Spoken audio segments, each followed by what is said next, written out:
Bonjour à tous, dans le cadre de nos séquences coproduites avec l'Institut du patrimoine wallon, Télétourisme vous emmène aujourd'hui à Verviers. Cité lénière au riche passé industriel, Verviers est reconnu au XIXe siècle comme la capitale mondiale de la laine. Après avoir vécu un déclin économique, la ville connaît aujourd'hui d'importantes rénovations. Guy Lemaire fait le point.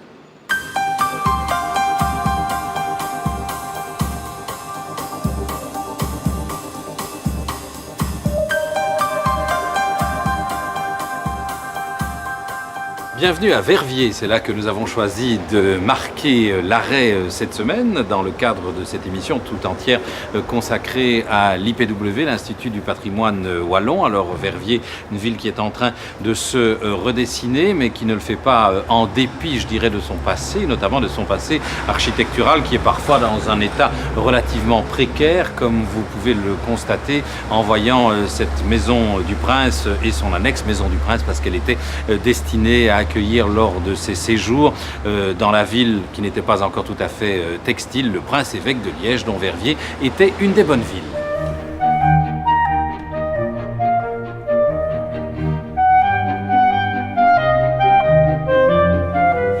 Jean de Heuzel, cet hôtel de Biolay, c'est le témoin d'une époque de la splendeur de Verviers. Oui, splendeur qui s'est manifestée pendant un peu plus d'un siècle, et dont là, les acteurs étaient effectivement Raymond de Biolay. Et Raymond de Biolay a vu sa gloire et sa splendeur rayonner de plus en plus. Il a décidé qu'il allait faire un hôtel presque aristocratique à cet endroit de Verviers, puisque ses usines sont là derrière. On est à quelle époque? On est entre 1818 et 1831. Maintenant, il est vrai que cette splendeur, effectivement, n'a duré qu'un temps, puisque 2 générations plus tard, la famille de Biolay était éparpillée en Belgique et à travers le monde, et l'hôtel commençait sa triste vie, celle de sa décrépitude progressive.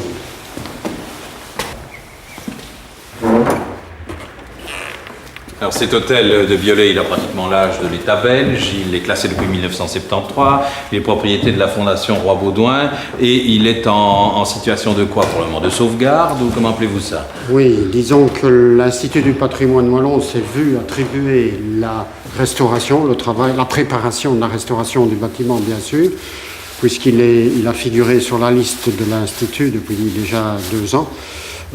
Cette tâche a commencé bien sûr par la protection du bâtiment lui-même, en ce sens que les toitures étaient très dégradées. On a remplacé toutes ces ardoises et toute cette tuile démolie par une pellicule de couverture qui assure effectivement actuellement la mise hors eau du bâtiment. Par la suite, il a fallu enlever, parce qu'il y a un problème de champignons, de mérules en particulier à l'intérieur de ce bâtiment, donc il a fallu enlever tous les enduits ou les boiseries inutiles du bâtiment. Et puis, troisième chose, c'est la protection du matériel trop fragile, comme celui qui est au-dessus de notre tête ici.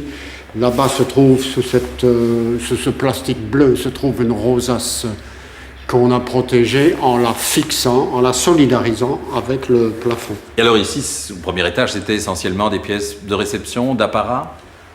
Les 3 pièces, celle-ci qui est la pièce centrale, le grand salon, donc c'est le cœur du bâtiment, c'est l'endroit où on se montre, c'est l'endroit de la représentation.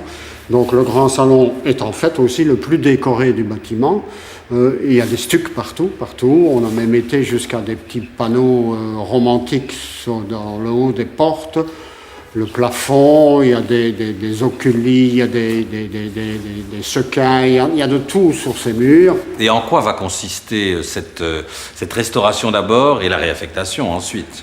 Actuellement, le choix qui est à peu près déterminé et par la ville et par l'IPW, c'est de rassembler ici, aux étages supérieurs, les archives, toutes les archives de la ville de Verviers, de façon à centraliser, à mettre tout ça en ordre, à faire des catalogues bien suivis, etc.